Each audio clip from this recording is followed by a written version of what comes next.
네, 이제 이번 영상부터는 이제 우크라이나 사태 이후에 이제 큰 변화가 있을 것으로 보여지는 이 조선업에 대해서 몇 편 나눠서 좀 살펴보려고 합니다. 이제 오늘은 그 첫 번째 시간으로서 이 러시아가 지난 10년 동안 준비한 게 무엇인지 좀 그 점에 대해서 이제 생각을 해볼까 하는데요. 사실 근데 이걸 알아야 앞으로 이 LNG 시장에서 어떤 일이 벌어질지 개괄적으로 이해를 할 수 있습니다.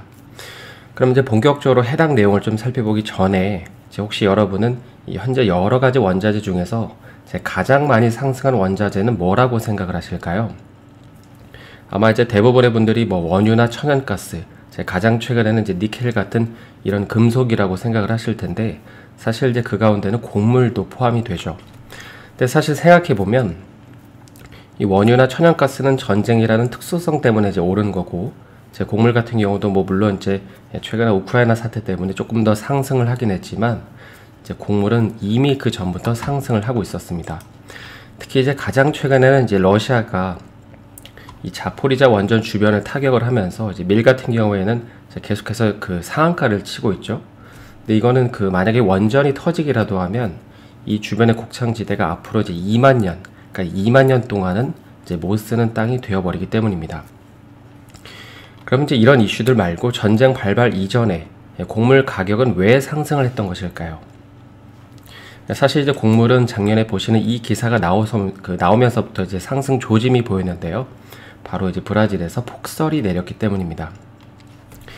일반적으로 이제 대부분의 분들은 뭐 오늘이나 이렇게 주말 다시 정도만 보시겠지만, 대개 이제 외국계나 기관 투자자들은 이제 아침에 출근해서 하는 것 중에 하나가 바로 이제 전 세계 기상 날씨를 체크하는 게 있습니다.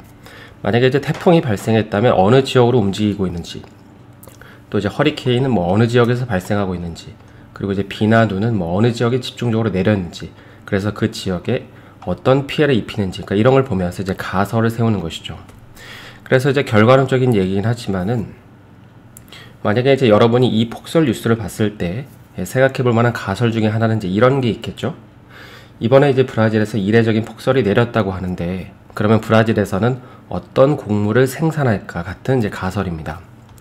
그래서 이제 찾아보니까는 이제 보시는 것처럼 작년 기준으로 브라질은 이제 뭐 옥수수, 대두, 커피, 그러니까 이런 걸 이제 주로 생산하고 수출도 한다고 하죠. 그런데 이제 만약에 이런 곡물 가격이 이제 지속적으로 상승한다면 이걸 나르는 벌크 선사들도 좋아지지 않을까? 그리고 조금 더 생각을 이어가 보면 꼭 국내가 아니더라도 해외 벌크 선사들을 찾아서 이제 몇 번에 나눠서 이제 포지션 진입을 생각해 볼 수 있는 것입니다. 그래서 이제 폭설이 내렸다는 시점에 한 3분의 1 정도 매수를 하고, 그리고 이제 여러분이 좋아하시는 뭐 기술적 지표나 이제 차트의 도움을 받아서 이제 또 어느 시점에 이제 추가 매수를 해보는 것이죠. 뭐 꼭 차트가 아니어도 이제 앞으로 나올 이슈를 가정해서 이제 이걸 기다리고 매매를 할 수도 있을 것입니다. 그럼 이제 실제로 곡물 가격은 어떻게 됐을까요? 이제 보시는 것처럼 전쟁이 발발했던 이제 2월 말, 그러니까 2월 말 가격을 제외하더라도 작년 하반기부터 이제 가격 상승을 이제 하기 시작했고, 뭐 옥수수 이외에도 뭐 대두나 귀리, 그러니까 벼 같은 곡물들도 대부분 이제 상승을 했습니다.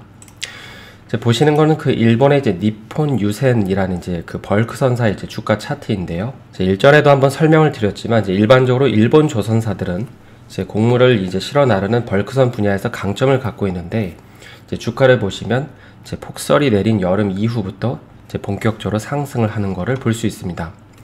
뭐 이미 벌어진 일을 가지고 말로는 누가 설명을 못하냐 이렇게 말씀하실 수도 있지만은, 그런데 이제 만약에 여러분이 이 국내 조선사만이 아니라 이 조선업 자체에 대해서 어느 정도 이해를 하고 있었다면, 이제 다음번에 비슷한 상황이 발생할 때 그때는 매매로 연결을 해볼 수 있다는 것입니다. 여기 이제 보라색 실설은 이제 대우조선해양 주가를 좀 그려본 건데요. 그래서 이제 만약에 각 나라별 주력 선박 업종이 이제 뭔지 몰랐다면 왜 일본 조선사들의 주가는 좋은데 이제 국내 조선사들 주가는 이러한 얘기가 나오겠죠. 그런데 이제 이전 영상을 좀 제대로 들으셨던 분들이라면 이걸 보면서 현재 이제 국내 조선사들은 벌크선 취급을 거의 안 하기 때문에 이제 그러다 보니까 이 벌크선의 강자인 일본 조선사들만 오르는 거고, 곡물 가격이 오름에도 이제 국내 조선사들의 주가는 꿈쩍도 하지 않는 이유를 알 수 있습니다. 따라서 이제 이걸 보면서 우리가 알 수 있는 점 한 가지는, 여러분이 뭐 현중, 삼중, 대우조선이 이제 LNG선을 얼마에 계약했다, 그러니까 이런 것만 볼 게 아니라 이제 국내 조선사들이 조용할 때 이제 다른 나라의 조선사들도 공부를 하면서 이제 기회 비용을 줄여나갈 수 있다는 것입니다. 그래서 이제 중국 조선소가 안 좋아지는 시기에는 뭐 다른 나라의 조선사에 투자를 해보고, 또 이제 최근처럼 이제 일본 조선사들이 좋아진다면 이런 곳들에 조금씩 투자를 해볼 수 있다는 것이죠. 그러면 이제 본격적으로 러시아 우크라이나 사태가 이제 조선업에 어떻게 영향을 끼치는지, 어떤 영향을 끼치는지를 좀 살펴보면, 최근에 이제 국내 조선사들의 이제 주가가 좋은 흐름을 보인 이유 저변에는 단연 이제 러시아라는 나라가 있습니다. 이 현재 한국의 시가총액 1등 기업이 삼성전자라면 러시아 주식시장에서 시가총액 1등 기업은 어떤 기업일까요? 천연가스 사업을 영위하는 가스프롬일까요? 흥미롭게도 보시는 것처럼 이제 스베르방크라는 은행 회사입니다. 물론 이제 최근에는 천연가스 가격이 급등을 하면서 이제 에너지 관련주들의 시가총액이 크게 상승하긴 했지만, 이제 그간 이제 스베르방크는 꾸준히 상위권에 포진되어 있었습니다. 그럼 이제 스베르방크는 어떻게 성장을 했기 때문에 이제 성장할 수 있었던 걸까요? 그건 역설적이게도 이제 그간 전 세계가 거부했던, 기피했던 산업인 원자력 발전 때문이었습니다. 이제 이런 어떤 제목의 기사를 보신 적이 있으실 텐데요. 일반적으로 이제 원전을 짓는 데는 천문학적인 금액이 소요가 됩니다. 적게는 수조 원에서 이제 많게는 보시는 것처럼 이제 수십조 원이 들죠. 그럼 이제 건설사는 이 돈이 어디서 나서 지워주는 걸까요? 뭐 다 그런 건 아니지만, 일반적으로 이제 원전 계약이 성사되면 그 원전을 지어달라고 요청한 그 국가의 은행에서 먼저 이제 건설 자금을 공여를 해주고 이제 그 돈으로 원전을 만듭니다. 그러니까 이 기사 제목에 나와 있는 이 47조라는 돈은 이 아랍에미리트에서 이제 공여를 해주고, 그러니까 이 돈을 가지고 이제 국내 기업들이 원전을 이제 건설을 하는 것이죠. 그런데 이제 지난 2011년도에 우리가 잘 아는 것처럼 이제 일본에서 원전 사고가 발생하면서 이제 이후에 전 세계는 탈원전을 하거나 이제 원전을 폐쇄시키면서 원자력 발전은 끝났다는 얘기가 팽배했습니다. 그러다 보니까 이제 당시에 많은 원전 관련 기업들이 망했죠.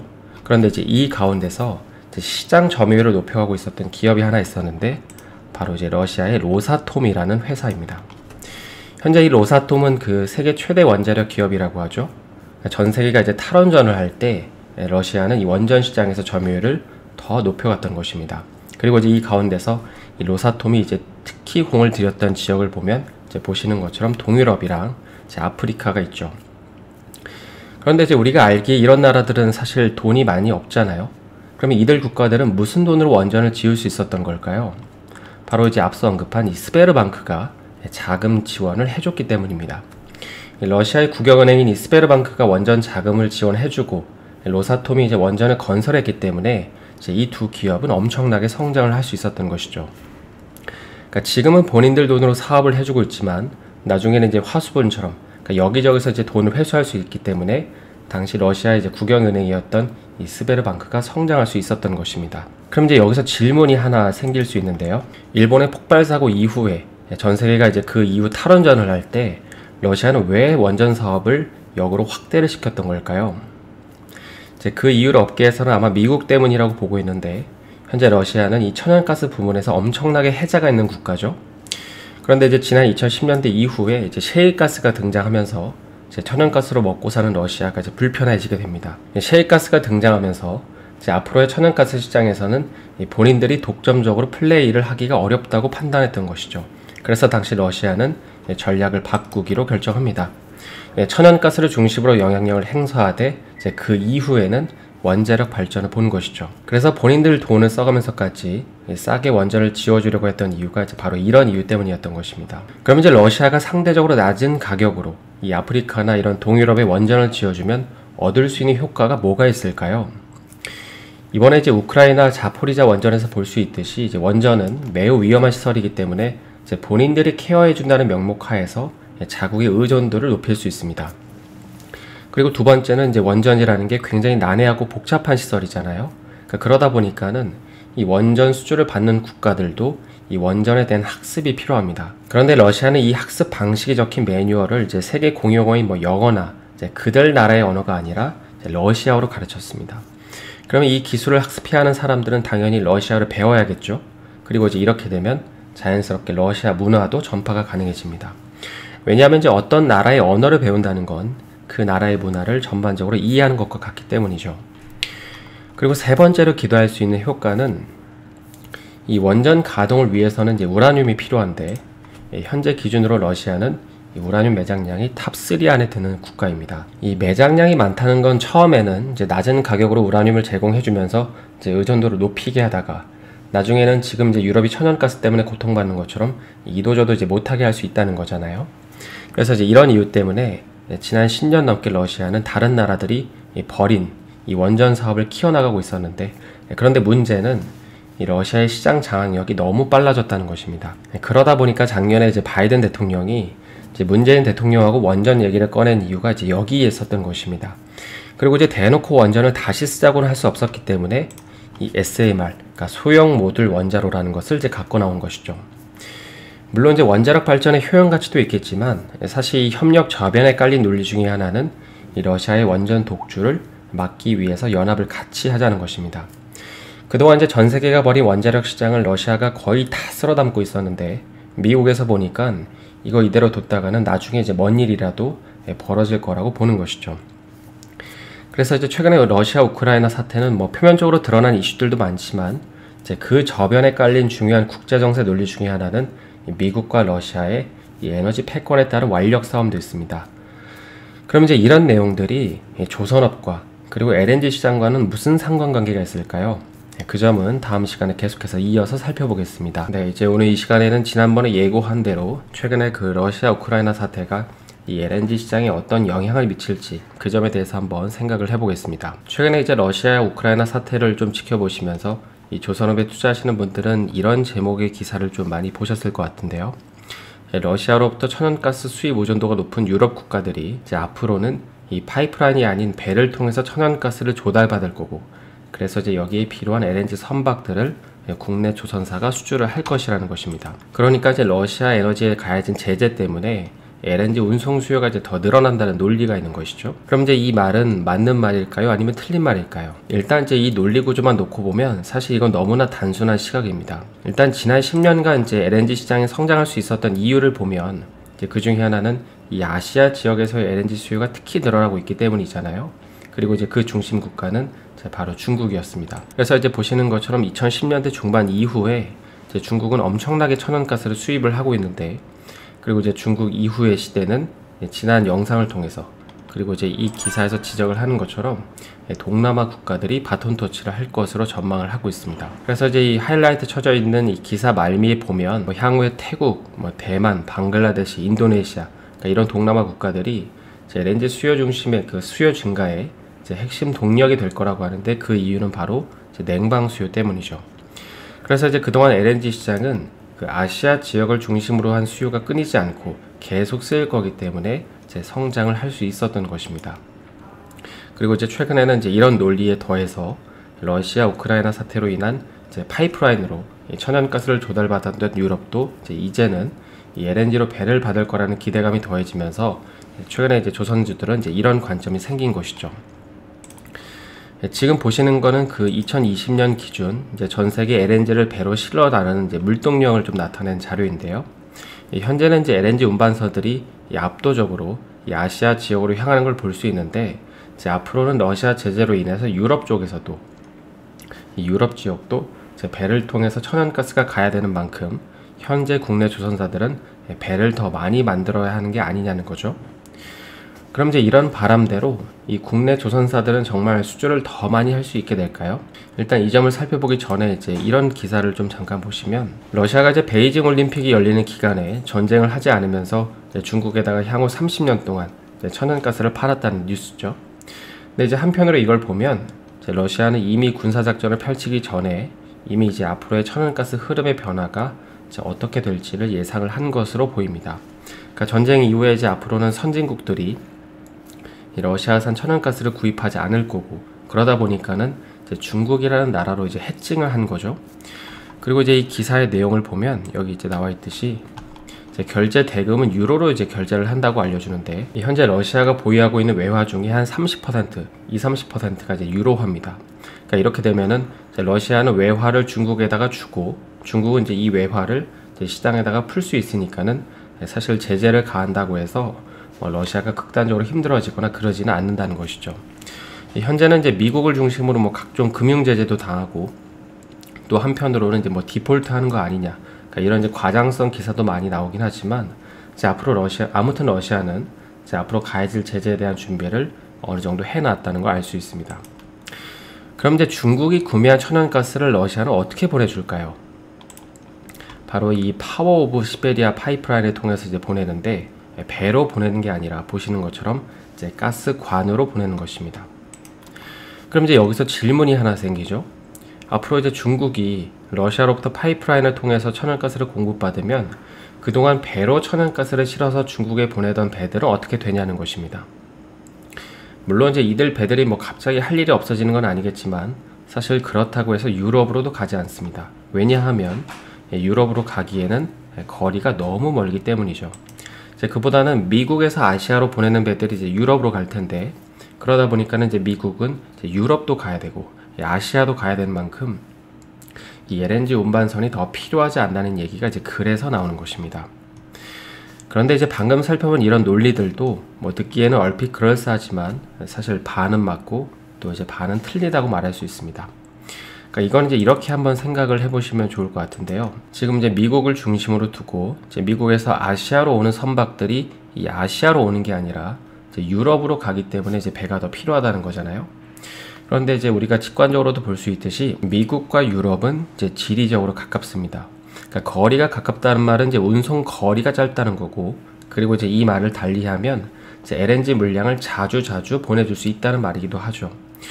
왜냐하면 이제 그동안에는 이런 긴 태평양을 건너야 했기 때문에 이제 한 번 배를 보내면 장기간 이제 배가 자리를 비웠는데, 이제는 상대적으로 이제 거리가 가까워졌기 때문에 짧게 보내면서 이 선박 회전율을 높일 수 있다는 것이죠. 따라서 이제 거리가 짧아짐으로 인해서 선박 회전율이 높아지기 때문에 그 천연가스 수요가 갑자기 폭증을 하지 않는 이상 이미 선주들이 보유하고 있는 선박으로도 이제 어느 정도 커버가 된다는 것입니다. 그리고 이제 이런 점도 좀 생각을 해보시면 좋을 것 같은데요. 만약에 이제 태평양을 건너가는 게 대서양을 2번 왔다 갔다 하는 것보다 운임료가 높으면 거리가 길더라도 배들은 이 태평양 항로로 이제 가지 않을까요? 그래서 이제 정리를 해보면, 첫 번째는 이제 미국과 아시아가 아닌 미국과 유럽으로 이제 그 운항 항로가 바뀌게 되면 이제 그만큼 거리가 짧아지기 때문에, 또 그만큼 선박의 회전율을 높이면서 대응할 수 있는 만큼 갑자기 LNG 운반선 발주가 필요하지는 않을 수 있다는 것입니다. 그리고 또 이제 두 번째로 거리가 짧아진다는 거는 이제 태평양으로 나가는 것보다 이제 대서양으로 나가는 게 운임료가 더 싸다는 말인데, 이제 그런 상황에서 과연 선주들이 이 상대적으로 저렴한 운임료를 받으면서 유럽으로 배를 많이 보낼까를 생각을 해보면, 이 유럽에서 비싸게 LNG를 수입하지 않는 이상 쉽사리 대규모 발주를 내기에는 무리가 있다고 보는 것이 합리적일 것입니다.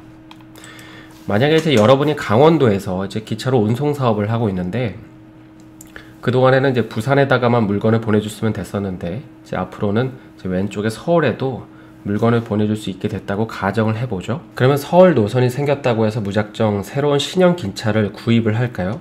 그렇지 않죠. 수요가 엄청나게 늘어나지 않는 한 이제 그보다는 이 부산으로 보내던 기차를 일부 서울로 돌려서 일을 해본 다음에 이제 판단을 할 것입니다. 그러니까 무조건 신규 노선이 생겼다고 해서 신규 발주가 나오지는 않는다는 것이죠. 그래서 이제 이런 점들을 염두에 둔 상태에서 이 기사의 내용을 보시면 반은 맞고 반은 틀린 부분을 볼 수 있습니다. 그러니까 유럽에서 천연가스가 확보가 급한 건 맞지만 뭐 그렇다고 해서 선주들이 갑자기 무조건 선박을 신규 발주를 해야겠다는 생각을 하지는 않는다는 것이죠. 물론 이제 중장기적으로는 LNG 수요가 늘어나면서 발주량이 늘어나겠지만, 지금 당장 선주들은 러시아 제재 이슈만 놓고 봤을 때에는 발주량을 늘려야겠다 이렇게 생각하지는 이제 않는다는 것입니다. 그리고 이제 조금 더 깊게 들어가 보면 이제 이런 점도 좀 생각을 해볼 수 있는데요. 이 기사의 내용은 며칠 전에 이제 현대중공업이 그리스 다이나가스라는 곳에서 이제 20만 K급 이 대형 LNG 운반선을 수주를 했다는 내용인데, 이 조선업을 공부해 보신 분들이라면 아시겠지만 이 20만 K급이면 VLCC급의 이제 대형 선박임을 알 수 있습니다. 그러니까 지난번 영상에서 이제 VLCC 한 척이면 이제 국내에서 하루에 사용할 수 있는 원유의 양을 운반할 수 있는 배라고 말씀을 드렸잖아요. 그래서 이제 이걸 보면서 우리가 추려해 볼 수 있는 점 한 가지는, 이 선주는 한 번에 많은 양을 실어서 보내려고 하는 거고, 아마도 이제 추측해 보건대 미국에서 아시아 정도 되는 이런 먼 거리로 많이 실어서 보내는 배를 발주한 거라는 점을 알 수 있습니다. 그리고 여기서 말하는 아시아는 이제 조금 더 생각의 저변을 넓혀가 보면 이제 중국이 될 수 있겠죠. 그런데 이제 며칠 전에 러시아 우크라이나 전쟁이 발발했고, 그리고 이제 앞으로 중국은 이제 러시아산 천연가스를 수입하는 상황에서, 그러면 앞으로 이 배의 활용 가치는 미래에 어떻게 될까요? 상대적으로 떨어질 수 있습니다. 왜냐하면 이례적인 환경이 조성되지 않는 한 더 늘어나지는 않을 수 있다는 것이죠. 왜냐하면 이제 아까 서두에서 살펴봤듯이 앞으로 중국은 러시아로부터 배가 아니라 이제 파이프라인으로 천연가스를 조달받을 것이기 때문입니다. 그리고 설사 추가로 천연가스가 필요하더라도 그건 배가 아니라 이제 파이프라인을 통해서 받으면 되는 것이죠. 따라서 이제 이 기사만 보고 현중이 이제는 그 LNG 운반선 한 척당 2,900억까지 받고 있네 라고 생각을 하고 긍정적으로 결론을 내릴 수도 있지만, 사실 이 배가 2,900억짜리가 된 거는 그 가치보다도 이제 배의 용량이 크기 때문입니다. 그래서 이제 개인적으로는 이런 이슈들 말고 최근에 그 조선주가 급등한 이유 중에 하나는 조만간 이제 이란 핵 협상이 타결이 되면, 사실 지난 2017년에 이란은 이 제재 완화 이후에 대규모 유조선을 발주한 이력이 있습니다. 그리고 이제 그 탱커선은, 그 유조선은 이제 국내 조선사들에게 제일 중요한 선박이잖아요. 그래서 이제 이런 기대감이 좀 일시에 반영된 게 아닌가 싶은데요. 그래서 어찌됐든 이란도 다시금 이제 원유 수출을 적극적으로 하려면 이제 가지고 있는 배들에 더해서 추가적인 선박이 필요하기 때문입니다. 그리고 조금 더 나아가 보면 저번에 말씀드린 그 이스라엘 건도 관련이 있지 않을까 싶긴 합니다. 그래서 오늘은 이제 최근 러시아 우크라이나 사태가 꼭 국내 조선주들에게 수혜라고만 말할 수 없는 그 이유 한 가지에 대해서 살펴봤는데요. 원래 이제 호재로 작용할 수 있던 재료가 악재가 된 건 아니니까 그렇게 크게 비중을 두고 생각하실 필요는 없을 것 같습니다. 오늘 이 시간에는 지금 당장 벌어질 일은 아니지만 이제 국내 조선사들의 주력 선종 중에 하나인 이 탱커선, 특히 이제 대형 탱커선의 발주가 나온다면 그 근거가 될 수 있는 중요한 이벤트 하나에 대해서 살펴보겠습니다. 사실 이제 이 내용을 일전에도 한번 설명을 드린 적이 있는데요. 바로 이제 이스라엘의 엘리아트 이 아슈켈론 프로젝트입니다. 그래서 이제 그때는 개괄적으로 짧게 훑고 지나갔지만 이번 시간에는 조금 더 자세하게 이제 살펴보려고 하는데요. 일단 이 엘리아트 아슈켈론 프로젝트를 이해하기 위해서는 먼저 배경 설명을 좀 이해할 필요가 있습니다. 지난 이제 2021년 3월 5일에 이제 현 프란치스코 교황은 이제 보시는 것처럼 가톨릭 2000년 역사상 최초로 이제 이라크를 방문하는 이제 역사적인 사건이 있었습니다. 그리고 이제 사진에서 보시는 것처럼 이 이슬람 시아파 최고자인 이 알시스타니도 만났는데, 참고로 이제 이 사람은 이 시아파에서도 가장 존경을 받는 인물이고 그 이란의 이제 하메네이보다도 훨씬 더 존경을 받는 인물입니다. 그래서 이제 이 둘의 만남이 있은 이후로 매우 오랜 기간 이제 앙숙으로 지냈던 이제 아랍과 이스라엘의 분위기도 이제 바뀌게 되죠. 물론 이제 역사 시간이 아니기 때문에 뭐 각각의 이해관계에 대해서는 자세하게 설명하지는 않겠지만, 그런데 이제 이건 실무진끼리 이미 얘기가 다 된 상태에서 만나는 결과물이고, 사실 이제 그 전에 이들 관계가 이제 이미 개선되고 있는 시그널들이 있었습니다. 바로 이제 이들이 만나기 1년 전에 이제 이미 이스라엘과 이 UAE가 처음으로 수교를 했기 때문이죠. 사실 이제 이 자체만으로도 굉장히 놀랄만한 일이었는데, 그런데 이제 이 이후에 이스라엘은 바레인과도 수교를 하게 되고, 또 이제 수단과도 이제 수교를 합의했고, 이제 모로코와도 이제 협의를 하는데, 심지어 이제 전체 인구의 95%가 이슬람 교도인 이 발칸반도의 코소보에는 아예 이제 예루살렘 대사관을 세우기까지 합니다. 그럼 이제 도대체 중동에서는 대체 무슨 일이 벌어지고 있길래 지금까지 이렇게 철천지 원수로 지내왔던 중동 국가들이 다시금 이스라엘과 손을 잡기 시작한 걸까요? 사실 이제 지금까지의 그 중동의 석유는 그동안 이제 미국이 전담하면서 많이 사줬잖아요. 그런데 이제 지난 2010년대에 미국에서 셰일 오일이 개발되기 시작합니다. 그러자 이제 당시 이 100불에서 이제 움직이던 이 유가가 이제 1년 만에 40불까지 급락을 하게 되죠. 왜냐하면 이제 셰일 오일을 통해서 갑자기 1000만 배럴이라는 원유가 이제 새롭게 쏟아져 나왔기 때문입니다. 이제 그러다 보니까는 수요 공급 논리에 따라서 이제 유가는 하락하게 되고, 그리고 이제 이때 중동 국가들이 조금 더 오버해서 아예 저유가를 지속시켜서 셰일 업체들을 파산시키려고 했지만은 이제 이 계획도 실패하면서 당시에 중동 국가들은 큰 어려움을 겪게 됩니다. 특히 이제 이때 중동 국가들이 얼마나 힘들었냐면, 이제 단편적인 예로 사우디아라비아 같은 나라는 사상 최초로 이제 국채를 발행할 정도였습니다. 그래서 이제 미국의 셰일 오일의 등장 이후에 최근에 이제 중동 국가들이 이런 식으로 천문학 그 신사업에 이제 천문학적인 투자를 하는 이유 역시 결국에 이제 앞으로의 시대는 이 석유만 가지고는 안 된다는 걸 알았기 때문입니다. 그러니까 이제 미국은 더 이상 중동의 석유를 살 필요가 없게 됐고, 반면에 이제 중동 국가들은 새로운 시장을 찾지 못하면 힘들어질 수밖에 없는 이제 그런 상황이 된 것이죠. 그런데 이제 갑자기 이런 상황에서 이 트럼프 전 대통령의 사위인 이 쿠슈너가 등장을 하게 되는데요. 이 당시 중동 국가들이 이제 어려움을 겪고 있는 걸 알고 있었던 쿠슈너는 이제 중동에 가서 이제 각 국가들의 정상들에게 이제 이런 얘기를 합니다. 보시는 것처럼 이제 앞으로 아랍 국가들은 이스라엘을 인정하지 않을 수밖에 없다고 말이죠. 그리고 이제 그 방식은 이 중동의 석유를 이스라엘이 대신 팔아주겠다는 것입니다. 대체 이게 무슨 말일까요? 일반적으로 이제 페르시아만은 이 현재 지구상에서 가장 많이 석유가 생산되는 곳입니다. 그럼 이제 여기서 생산된 석유가 유럽으로 가려면은 어떤 항로를 이용해서 가야 될까요? 바로 이제 이렇게 나와서 이제 홍해로 들어가서 수에즈 운하로 나가야 됩니다. 그런데 이제 문제는 이제 유럽으로 갈 수 있는 길이 이제 여기밖에 없다 보니까는 이제 수에즈 운하 같은 경우에는 이 독점적으로 운영이 되고 이제 이런 식으로 운임료가 비싸다는 것입니다. 뿐만 아니라 이제 여기에는 안 나와 있지만 이제 수에즈 운하 같은 경우에는 이제 길이 좁아서 이제 이곳을 통과할 수 있는 배의 사이즈도 한정이 되어 있어서 이제 굉장히 비효율적입니다. 그러다 보니까 선주들 같은 경우에 이제 다른 길로 유럽으로 배를 보내고 싶어도 이제 어쩔 수 없이 이쪽으로 보내야 되는 거죠. 그런데 이제 이 지도를 조금 확대해서 자세히 보시면 이제 홍해로 들어와서 지중해로 나갈 수 있는 나라가 하나 더 있습니다. 바로 이제 이스라엘이라는 나라이죠. 그래서 이제 지도를 보시면 현재 이스라엘의 최남단은 여기 이제 밑에가 홍해인데 이 홍해와 맞닿아 있는 에일라트 항구가 있고요. 그리고 이제 위쪽 서쪽으로는 이 지중해랑 맞닿아 있는 이 아슈켈론 항구가 있습니다. 그래서 이제 이걸 종합해 보면 이 페르시아만에서 보낸 기름을 이 에일라트 항구에서 받아서 이 아슈켈론 항구로 내보내면 유럽으로 이제 기름을 보낼 수 있는 것이죠. 특히 에일라트 항구 같은 경우에는 뭐 보기에는 좁아 보이지만 제 큰 사이즈의 유조선도 이제 자유롭게 오갈 수 있기 때문에 제한이 있는 수에즈 운하보다도 훨씬 더 활용성이 용이합니다. 그럼 이제 에일라트 항구에서 여기 아슈켈론까지는 어떻게 기름을 보내야 될까요? 이게 바로 이제 오늘 내용의 핵심인 이 에일라트 아슈켈론 파이프라인을 통해서 보내는 것입니다. 그래서 이제 앞서 서두에서 살펴봤듯이 이제 이스라엘이 UAE와 이제 역사적인 수교를 했던 이유는 이제 그 저면에 바로 이제 이런 논리가 깔려 있었기 때문이죠. 사실 이제 그동안 이스라엘은 비밀리에 이 파이프라인을 만들어 오다가 이제 이번에 이제 공개가 된 건데요. 이스라엘 같은 경우에는 매번 이제 뭐 팔레스타인을 포함한 이제 아랍 국가들과의 분쟁 때문에 계속 고통을 받았는데, 그래서 이제 어떻게 하면 본인들 나라를 지킬 수 있을까 생각을 하게 됐고, 결국 그 해답이 이 파이프라인이었던 것이죠.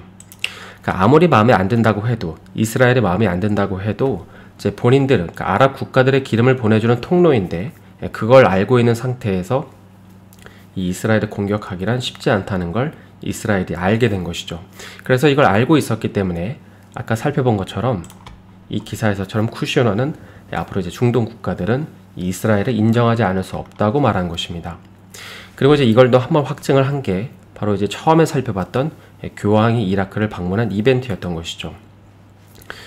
그럼 이제 우리는 투자자니까 이게 이제 국내 조선업이나 어떤 관련이 좀 있을까요? 직관적으로 생각을 해볼 수 있듯이 만약에 이제 이 루트가, 이 에일라트 루트가 이제 본격적으로 열리고 또 앞으로 이제 유럽 국가들이 만약에 중동산 원유도 조달을 받는다면 가장 필요한 선박은 단연 탱커선입니다. 이 탱커선은 국내 조선사들이 가장 주력으로 삼고 있는 선종이기도 하죠. 그래서 이제 에일라트 항구가 크다는 점을 감안하면 이제 그동안은 어쩔 수 없이 여기 이제 세 번째 수에즈 막스급으로 맞춰서 이제 배가 오갔다면 앞으로는 그 밑에 있는 뭐 아프라막스나 파나맥스, 그러니까 이런 대형 이제 탱커선도 발주를 기대해 볼 수 있다는 것이죠. 그리고 이제 조금 더 희망회로를 돌려보면 이제 올해 국내 LNG 선박 수출량은 작년보다 조금 못할 거라는 컨센이 있잖아요. 그러니까 그런 컨센 전제 하에 이제 올 하반기부터 이제 탱커선 수주가 나온다면 국내 조선사들의 주가는 또 한번 아웃퍼폼 할 수 있지 않을까 싶긴 합니다. 그래서 이제 오늘은 향후 중동 국가들을 주목해야 하는 이유 한 가지에 대해서 좀 살펴봤는데요. 한 주간 수고 많으셨고 저는 월요일에 다시 인사드리겠습니다.